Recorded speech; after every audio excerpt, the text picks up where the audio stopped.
What's up, everybody? I'm Jamal. And I'm Brandon, and this is the way we ball. All right, Brandon.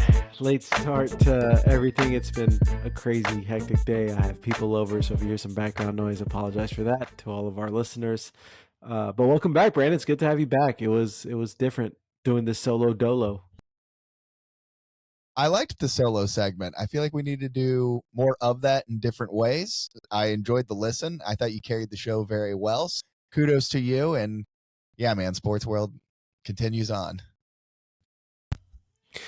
It's nuts, man. That's I'm working on a few things here that I'd love to share with the podcast as things grow. I don't think we've even talked about it, you and I, but we'll get we'll get more information as that goes along. But in the meantime, let's talk Dynamo, Brandon. We've had a great week since we last spoke, or since you were last on the podcast. But we have a win. We have 3 points. It feels good. It feels good to be back in the winning column. Um, what are your takes for it? What do you have to add on to last night's win? It was good to see us score multiple goals. I mean, we haven't really put it on the sheet except for the last time when we played in the US Open Cup. So to put up 3 goals, especially at home where we had like one win in our last 7 home games. So nice to get the Hell in the Shell feel back. That's a good, decent Colorado team that we really took it to. If you remember last time, we won in the last minute of death when Brad Smith put it away. So that was the last time we faced Colorado. So a nice little sweep against them. 3 points that we needed. So let's move on and kind of build off that momentum. Yeah, I mean, we look great. I think those type of games. I mentioned it last week. It's tough when you're going against things that you're not sure of. It's probably a better way to say that. But look, Colorado's going against a coach that they didn't know how to play against a team they didn't know how to play against when with Olsen being out. So I feel like everything kind of worked in our favor, being that Colorado didn't know what to expect. I think our players also came in feeling a little extra motivated with having such a lousy week the last 2 weeks. So it felt like the perfect storm. And I feel like Colorado was also the perfect opponent if we were going to have a statement game, because last night felt like a statement game. We won pretty decisively. There was some moments where it got a little worrisome, a little boring, but I mean, the guy showed up. Everything we've complained about like was answered as far as like the attack goes, and Tarbell didn't miss a beat. We did not miss going from Clark to Tarbell. I was really impressed with Tarbell, and Tarbell reminded us what he specialized in last year, which was blocking PKs. He did it again, so it was great to see Tarbell back to his old self. So I kind of want to build off what you're talking about here because before the show started, I mentioned that I felt like a lot of social media with the Dynamo. I felt like there was a lot of negativity. So we are going to zig when most people are, kind of going the negative route. We're going to bring you the positive. And so for that, and it's nice that we had a win, but going forward here, let's kind of take a thing. Most people do like the good, the bad, and the ugly kind of a thing. You and I are going to do the good, the great, and the amazing. So if we win, lose, draw, no matter what, we're going to try to find the things that were good, great, and amazing. So for you, Jamal, I'll let this open up for you. What was your good, great, and amazing from the match? The good was that there was only like 10 people in the stadium, so I'm sure traffic wasn't bad. I'm just kidding. No, so for me, I guess the good was the attack. The attack because we had Bossy scoring, we had Kowalczyk scoring. Again, everything we complained about the last 2 weeks, they I don't want to say they shut us up, but they came out. Kowalczyk had a beautiful goal. It's an absolutely beautiful goal. So for me, the good was the attack, and blessing on top of that. Sorry, I forgot to mention him. For me, the great was Bossy. Bossy, I mentioned on Twitter. I was worried that we were going to miss out on some of that team chemistry with Teenage leaving, because it seemed like he was kind of a glue guy with everybody getting along, having fun, dancing, laughing. And it seems like Bossy took the reins, and he seems to be that glue guy as far as everyone loving, being around one another. So whoever scored, Bossy was there celebrating with that person. So that for me, that was my great and my amazing. And I think this would probably be everyone's amazing is Tarbell. Back to Tarbell. It's scary when you have a backup keeper in there. I mean, look, we could be in Colorado shoes and having Stefan as our goalkeeper. That guy looked atrocious. Tarbell looked like he belonged. If you told me one of those two guys was the U.S. men's keeper, I would have thought it was Tarbell. If you told me one of those two guys played in the EPL no more than 2 years ago, I would have thought it was Tarbell. So my amazing was Tarbell. I have nothing to complain about him. I'm glad that he filled Clark's shoes, and yeah, those are my three positives from yesterday. Tarbell, the rare guy with all that salt and pepper, and yet is almost like 10 years younger than Steve Clark, which is incredible. But all right, so to play along for the game from my side, to kind of take out the anticlimactic, my amazing was Tarbell as well. I think he speaks for himself. The lone goal that they ended up scoring was after a brilliant PK save and then a rebound put away after that. He played out of his mind. He is the reason why they only allowed that there was only one goal scored by Colorado. Otherwise, that could have been a very high scoring affair. So I'm going to work backwards. My great, in this case, I'm going to go with Aliu. I thought he actually showed some amazing footwork for a change on the wide wing. It wasn't just dribble to the touchline and then try to cut in as much as you could. He actually showed a little bit of cut, a little bit of fight. So I think that was a much better step for him. It's nice to see him constantly grow. And I know that's a very hot topic for a lot of people, but in my eyes, that's what a 22, soon to be 23-year-old should be doing. Constantly growing. I think he's doing that. Finally, my good. This one is going to be something that usually I've been very critical on, and it's been our set pieces from the corners. I feel like we have never really been a threat when it comes to our corner kicks, and we talked about it last season, and we didn't really start to become a quote-unquote threat when it came from Dorsey at Portland at the end of the season. Now, that's kind of flipped here. Svechenko, especially flying through the air, is a real game changer. So my good is now our corners. We're actually looking really good whenever that goes out of bounds, and we can actually score here. So good, great, and amazing. I like our new positive segment here. So to kind of keep flying through here and kind of keep opening it up here for the Dynamo, MLS All-Star voting has opened up. So to make things easy right now, and it's actually going to be really difficult when you think about it, because where we are at this current midpoint, who are your three players you would send from the Dynamo to the MLS All-Star? Before I get too ahead of myself, I do want to shout out substitutions. I didn't know where to put that as far as good, great, or amazing. I loved what I keep forgetting his name. I might have had a few drinks before jumping on here, but our coach for last night, I love the subs. I love taking out Sviatchenko, putting in Blessing. There was a difference there. He made moves when it made sense, and I feel like Olsen sometimes can be hesitant. So I love the substitutions there. Now let's go back to the question, MLS All-Star voting. I'm going to steal an idea from Twitter from Chris Righteous, one of my favorite accounts on Twitter, always talking Dynamo. Bayou City Soccer posted MLS All-Star, something to keep in mind. All-Star game is July 24th. We play Vancouver on July 20th, and we host Atlas in the Lynx Cup on July 27th. I'll be there, by the way. Chris Righteous tweeted, I will be voting only Vancouver players then, and I am on board with that. We get nothing out of the All-Star game. It's pointless. We're playing Liga MX All-Stars again. Like, it's just getting ridiculous. We've talked about it episodes past where I'd rather have like cool games, trick shots, kind of like the quarterback club All-Star, whatever. So Yeah. if I could just vote Vancouver players in and help us get that W, I'm all for it. So I'm voting. I'm taking a page out of Chris Righteous's book, and I'm voting Vancouver players in. Look, if I had to truly answer that question, for me, I would say Herrera. Like, I know he hasn't played the whole season, but I have to go with him. Man, it's a tough question, but after Herrera, I'm gonna go with our two center backs. And you know what's crazy about that? You could interchange any of them, and I would put him in the All-Star game. If you want to go Sviatchenko, Mikhail, or if you want to put in our other center back, I'm okay with that. Any of those three, put in two of them with Herrera. That's my three. It's been a bummer Bartlow hasn't been playing as much, but Svechenko has been playing out of his mind, so I understand why he's been getting the nod lately.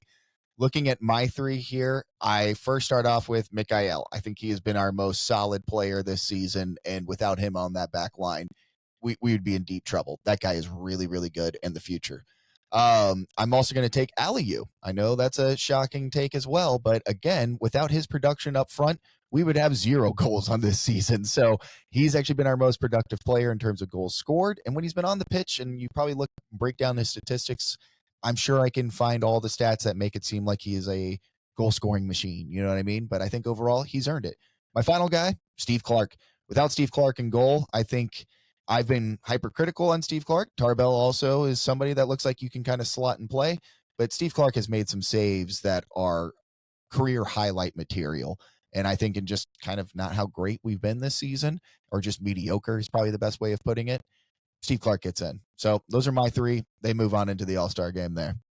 Which, by the way, I think that's a brilliant idea because screw the All-Star game. Yeah, it's just not even fun anymore. We're getting MLS All-Star, or I'm sorry, Mexican All-Stars who really don't have any reason to play, or we're getting these like random EPL teams who are here for their off season. Like it's just not fun. It's not enjoyable. I'll boot Before it. before before we move on. I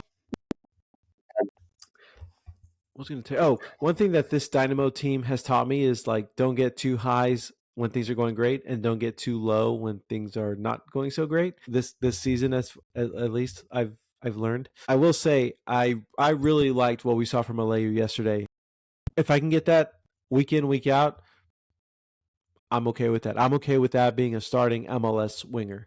I really liked what we saw physically, on the ball, shots, decisions. I really like what we saw from Aleu, but again, I don't want to get too high on that because I feel like a week from now I could be telling you how much I hate Aleu and Pat Onstad sucks and Ben Olsen makes dumb decisions. I just wanted to mention that because yeah, I agree with you. He played great yesterday. I really like that, and if we were picking three Dynamo players and Aleu did get that choice, I wouldn't be mad at that. He's had a solid year, I think, playing the wing.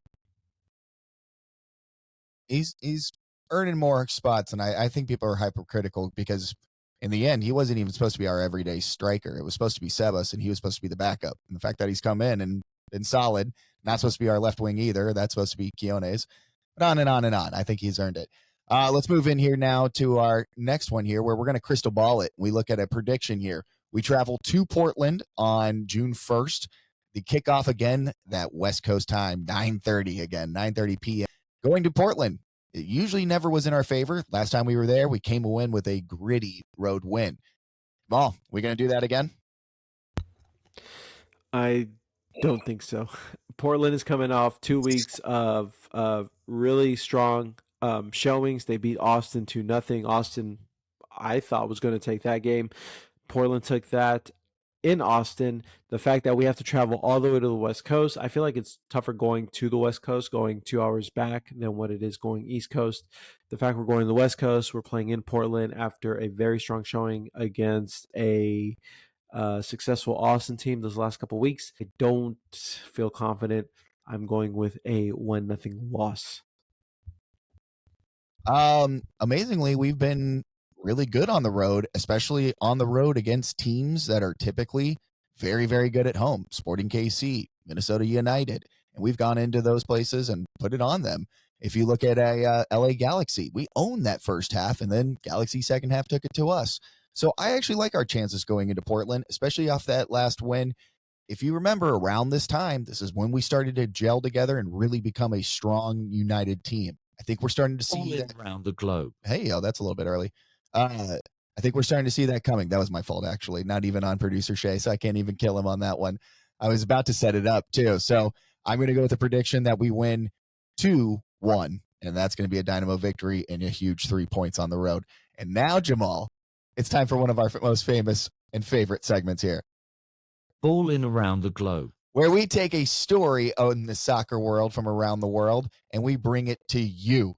Jamal, I'm going to actually first start with you because mine actually takes a lot of reading today. So I will start with you. Where are you taking us? What are we doing? So I am taking you to Hungary, not the feeling, but the country. Ooh. Brandon, I have a question for you because you're good with asking the questions. What's the largest spread you've ever bet against? I've bet on like strange tennis late night where it was like plus like 1,000, like 22, against like world number one. And I'm like, just throw, $10 and see what happens. But no, that otherwise a spread, I've taken a 15-point underdog basketball. Ooh.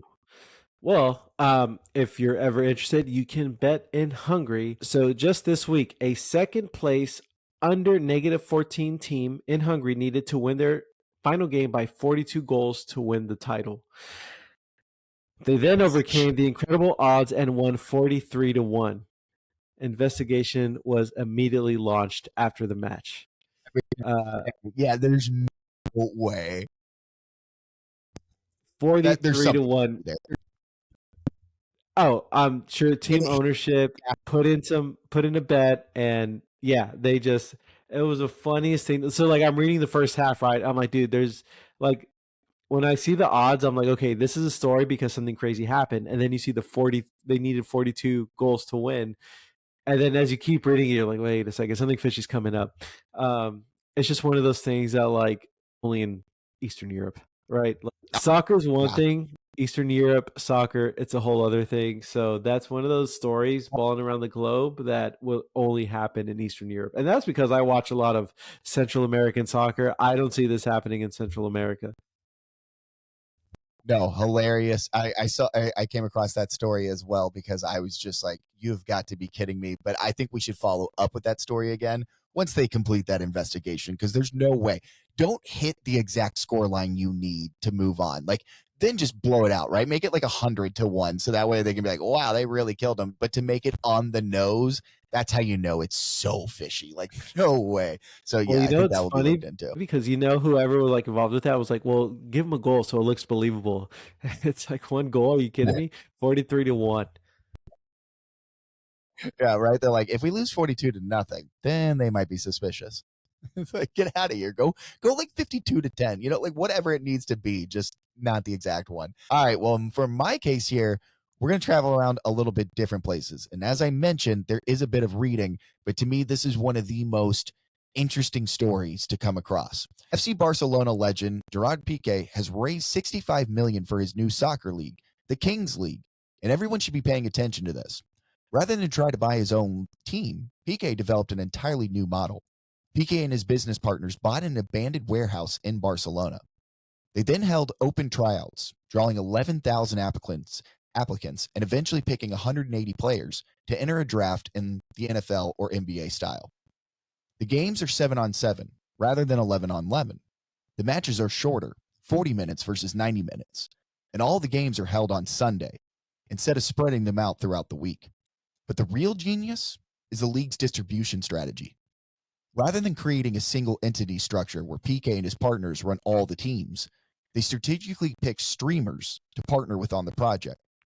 Each streamer has millions of followers on platforms like Twitch, YouTube, TikTok, and Instagram, and leveraging this audience has helped the Kings League grow to more than 13 million followers on digital platforms too. This streamer ownership model works so well because anyone in the world can watch Kings League matches for free. That's right, you don't need cable TV, a streaming service, or pay-per-view packages. Instead, the Kings League streams all of its matches for free on Twitch, YouTube, and TikTok, using its own channels while also simulcasting the matches commercially free on the streamers' channels. This helped the Kings League draw 800,000 viewers on Twitch and YouTube for its first ever match. In January 2023, the Kings League amassed 238 million views on TikTok and Twitch, more than every other traditional European football league combined. And 92,000 people packed Barcelona's Camp Nou in 2023 for the league's championship match, paying anywhere between $10 to $65 to attend.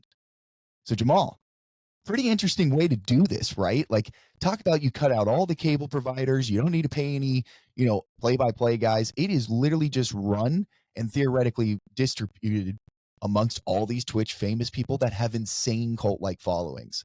Kind of brilliant. Yeah, there's so many avenues to take with that story that I honestly don't even know where to begin.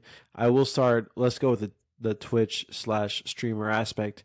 Like it or not, like to admit it or not, iShow Speed is a big reason we're seeing this crazy growth of soccer in America because at the end of the day, Gen Z and I think the next gen is like Gen Alpha, like they love this guy and they're the ones who are pushing their parents to buy merch, to buy whatever to get invested into the sport. And a lot of that has to do with these streamers like iShow Speed.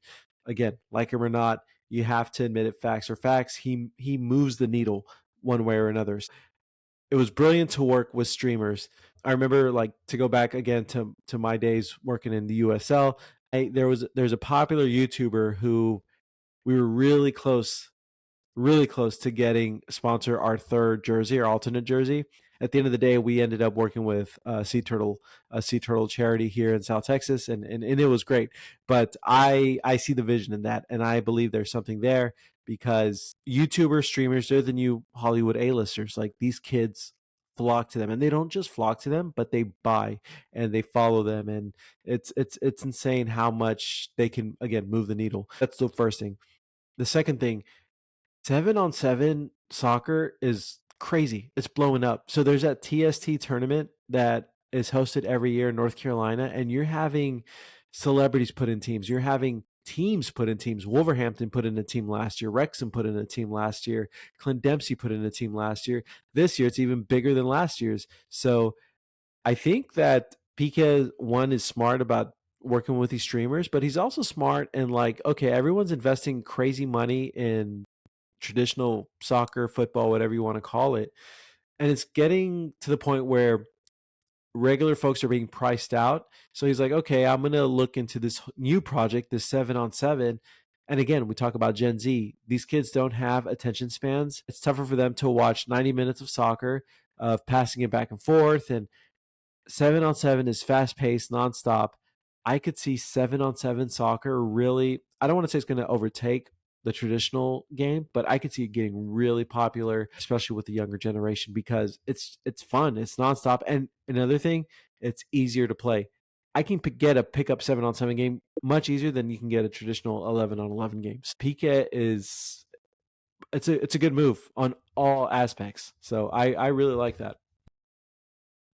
Yeah, I think it's a very cool story. And anybody that kind of wants to read on or see where I got this, it was on Twitter from Joe Pompliano, Pompliano. You can follow him at Joe Pompliano. That story's pretty incredible. It takes you down a rabbit hole. So if anybody actually wants to read on for that, that's where you can find that.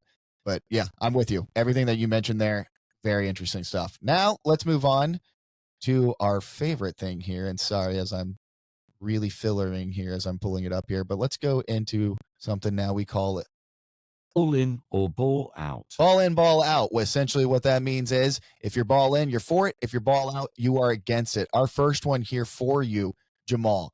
Ball in, ball out. Mexico versus Brazil at College Station. Is this a good idea? Now, to give you a little bit more context before we say this is a good idea or not, tickets are not selling at all. Like there is a ton of seats available. Pretty much if you want to go, you can go. So now with that context, is this a good idea? No. And I thought whenever they marketed the game, I was like, it's kind of weird because it's outside of a school year. I didn't really understand it. At the end of the day, it's tough to get to College Station. If you put a game in Houston, you put a game in Dallas, even San Antonio, there's major airports. It's easier to get in and out. College Station is a pain in the ass to get to. Wherever you come from, even if you come from inside of Texas, like me, if I come from the Rio Grande Valley, it's going to be a pain in the ass to get to College Station. And once you get there, you're only there for the game and then you're leaving. There's not much to do, especially when the school year is not in session. Bad move. I don't know. I don't think it was a reason to grow the game because you're so far away from Houston. Like you're not growing the game in College Station, then it's already than what it already is. So I think they just wanted to pack the house. I think it was like an attendance thing, like an ego thing. I don't like this. I am ball out, and I don't want to say it was an epic fail. Brazil and Mexico would have sold out immediately in Houston. Now we're in this So predicament. right there with you. I think that ball out on this idea mainly because you hit it. This is outside the school year. If it's inside the school year, a little bit more interesting, and I think that's fun, and it's going to be a wild college atmosphere at a soccer game. But this isn't that case. It's in the summer. I'm sure they thought, hey, it's kind of halfway between Austin, halfway between Houston. Perfect. We'll put it there. Blew up in their faces. Not a great idea. With you on that one. All right, next one here. Ball in. Oh, in this case, we go to the video game world where FIFA 2K is now coming out in 2025. Now, EAFC is, I guess, disappearing, and FIFA 2K has officially bought the rights to it. So now it will be FIFA 2K. Jamal, ball in, ball out on FIFA 2K25. I'm ball in. You always want competition. The more the merrier. It just pushes the others to be better. So AFC, FIFA 2K, and Yeah. Yeah, they just won't have the FIFA rights anymore. So EAFC will still be a thing. It just FIFA will be with FIFA 2K, the name.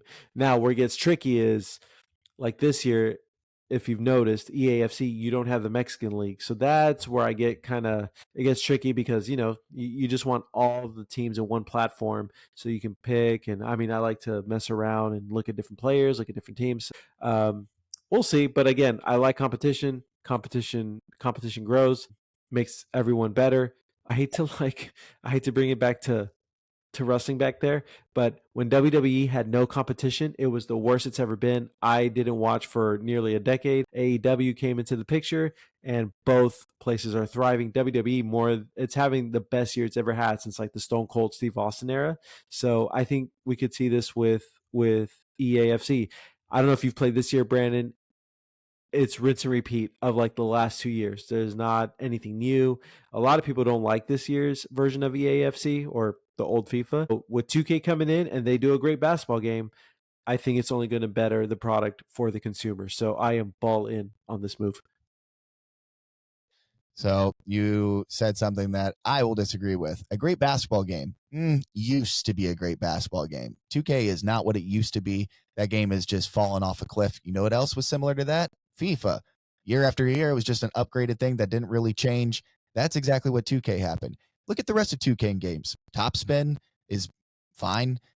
2K Golf wasn't that great. PGA 2K wasn't that fun. NBA 2K has been going down. I don't think NFL 2K had a good resurgence.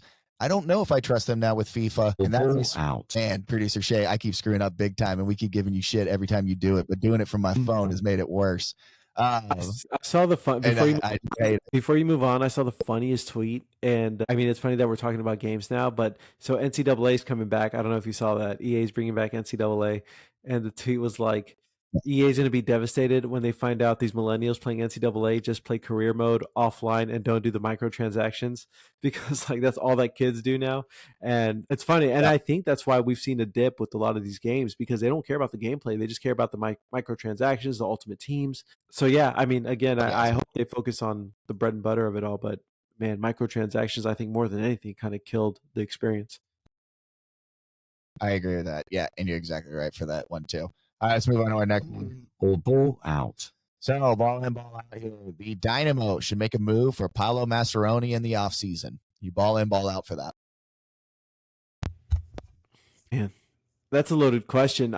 I kind of want to like throw it back to you for that to start it off, but I'd be ball in for Mastroni if that means we cleaned house and we're starting from scratch. If you're starting with Pat, then I'm ball out on moving for him because I don't think Ben is ultimately the biggest problem we're dealing with right now. He's working with a team that's not sufficient to succeed. We don't have that striker. So I'm ball out if it's just Mastroni. I'm ball in if it's a complete in-house clean. Insanely ball out. Mascheroni hasn't really won anything compared to Ben Olsen in the past couple of, well, I'd say year. That's a little bit tough, but head to head, no, Ben's been owning Mascheroni. We knocked out everything that he's produced in front of us in the playoffs. We've been the better squad here. I am a big Ben guy going forward. I think Mascheroni is a great coach, and he will be a great coach going forward. But I ride with Ben, man. I truly believe in that guy. You know, I think in the end, he's going to prove me right. He's going to be one of our greatest coaches. Really, really hope for that. All right, last one here. In or ball out. The Dynamo should pay Antoine Griezmann's $15 million buyout. Ball in, ball out. Absolutely ball in. We talked about this with Glenn Davis when we had him in here. I mentioned it to you all earlier today. Look, that's double of what we paid for Sebas, but you're getting 10 times the commercial coverage, 10 times the popularity, and honestly, you're getting 10 times the player. So if that's what it costs, double of what we paid for Sebas, then I am ball in on that move, and you get to reunite him with his boy Harden. And hey, by the way, it was great yesterday. Harden remembered that he owns a soccer team, so it was great to see him out there. More Harden, please. Harden, pull your strings. Get Griezmann here for a discount or not. I think I can see Griezmann. I can see Griezmann striving. Take him to La Madeline. We're in business. I'm ball in on this. $15 million is pretty steep, brother. And especially we're not getting a young Antoine Griezmann. saying that he could be definitely the missing link that we need, a real person that could be a goal-scoring threat every time he comes down that wing. That's exactly what this team is missing. So to say ball out on it would be very ballsy because I want him here. But $15 million is a lot, dude. We could really get a lot of players, or we could really get like a couple of great strikers that are MLS proven. But I know it's to grow the league here. He'd be a huge addition. So in the end, yeah, ball in. Let's bring in Griezmann. Let's pay him $15 million. Let's get him on over here. All right. Is that how we're wrapping it up this week, Brandon? Damn right, baby. We're trying to keep him short and sweet now. All right, short and sweet. Brandon, I think before we completely turn this thing off, I just want to give a quick shout out to Tulsa Athletic. Save Tulsa Athletic. If you don't know what that means, please do yourself a favor and check it out on Twitter, Google it. But I will be ending every episode with Save Tulsa Athletic from here on out until some changes get made in lower division soccer. So for this week's episode, Save Tulsa Athletic, I'm Jamal. And I'm Brandon, and save Tulsa, and this is the way we ball.